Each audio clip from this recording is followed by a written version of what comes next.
You know, people spend a lot of money every year at nurseries, and I'm not against that, but one natural way you can do to grow some trees is just to grab acorns during September, October, November. Pick them up, find the tree you want to replicate, and pick up some of the acorns. You grab the acorn and you can stick it on top of some topsoil like here, and eventually keep it moist, keep it damp. I like to keep mine out in the weather, so it'll go through the appropriate not freezing, but coolness temperature so many hours, particularly with white oaks or any red oak. You would want to do that, but you put those acorns right on the top of the soil, give them the chance to germinate, and the root will be established, and eventually a sprout will shoot up. These big, large containers where you can just broadcast 20 to 30 acorns per bucket, and that'll increase your chances of getting a lot of them to germinate and having some to transplant. After they germinate, you want at least 8 inches of soil so the taproot will have enough depth to expand.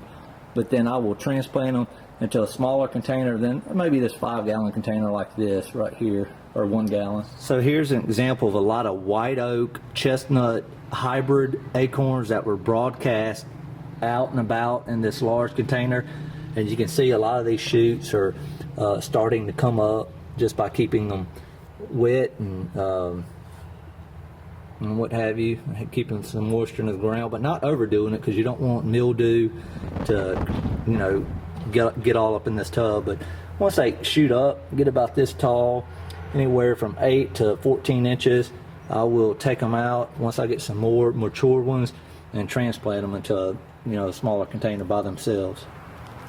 Here's what these white oak acorns can do if you broadcast them in these large tubs like this and let them sit and germinate, and some seedlings will eventually come up, and you see how well they do just from sitting in here over the winter.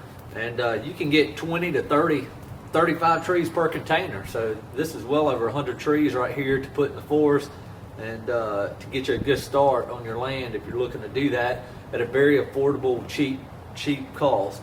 But these things have turned out wonderful. I'll get you a close up in just a second.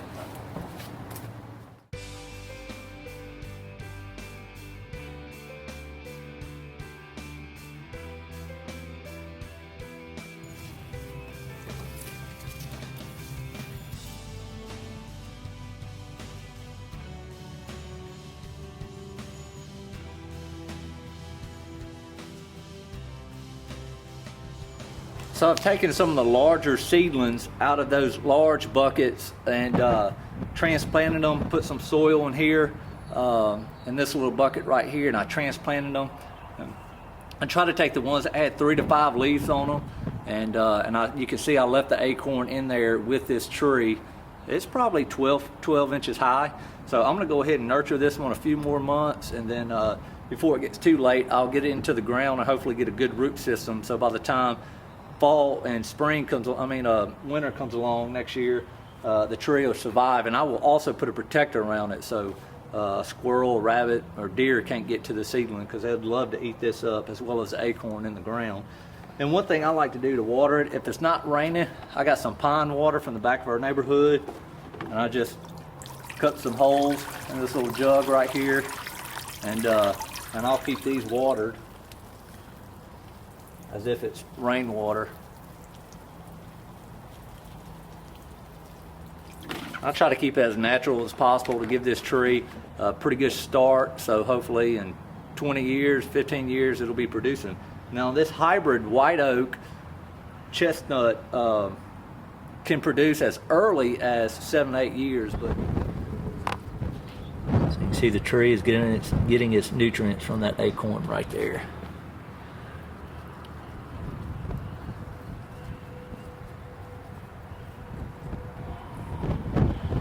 One more tip in planting these trees once you get them out in the field is to at least have a tree protector. This is just a 2-foot tree tube I purchased online. Runs you a couple dollars, so this will probably be your most expensive part of planting your hardwood trees. But I also bought this 25 pack of bamboo sticks from Lowe's. Pretty affordable way just to put it in here. And once you put that into the ground to hold this tree up from wind or rain or what have you, I like to actually put mine in on the inside to protect this bamboo stick from weather and rain, and in case you get it too low in here, you'll still have your tree tube kind of stuck on your bamboo stick in case it comes undone from your tie wrap up here. So just some points that you guys may want to try out. This is a sample leaf of a white oak chestnut hybrid, and even though it's at a very young age, you can see it's kind of a mixture in between the two. Kind of has somewhat rounded edges. As it matures, it'll be more rounded than that, but it's not quite like the chestnut, which is more sawtooth looking, and not quite like the mother or white oak that's real rounded and finger-like. This is kind of a mix in between the hybrid. So I'm out in the field today, and this is what it looks like. This is a Quercus alba. This is just a plain white oak. This isn't one of the hybrid, but I went ahead and dug my hole, put a little lime, some good soil in there.